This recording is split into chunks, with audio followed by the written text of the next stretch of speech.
English learning और cricket news में आपको वेलकम कहते हैं। तो PSL 2024 मेरी फेवरेट टीम और मेरी जिसका मैं सपोर्ट करती हूँ Peshawar Zalmi squad final squad तो आपके साथ शेयर करते चलते हैं। तो कप्तानी वही बाबर आजम कर रहे हैं और बाबर आजम के बाद रोमन पावेल जो कि पिछले साल भी थे, नूर अहमद, साइम अयूब, आसिफ अली के बाद टॉम कॉलर जो कि डायमंड कैटेगरी में है, नवीन उल हक जो कि गोल्ड कैटेगरी में है, आमिर जमाल भी गोल्ड में है और मोहम्मद हारिस जो कि बैट्समैन है और वो भी गोल्ड कैटेगरी में है।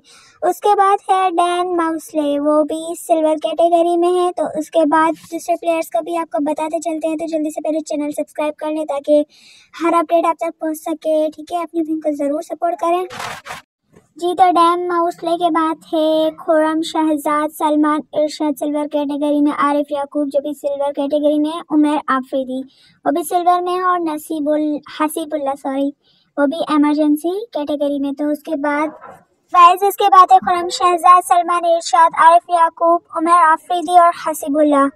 तो उसके बाद एम जीशान, निगडी एंड महरान मुमताज़। तो ये था पेशावर ज़ल्मी का स्क्वाड। तो ये था 18 मेंबर का स्क्वाड जो कि जिसने मैंने वहाँ पे को मिस किया। तो थैंक यू। आपको ये स्क्वाड कैसा लगा कमेंट करते हैं और जल्दी से चैनल सब्सक्राइब करके जाएं।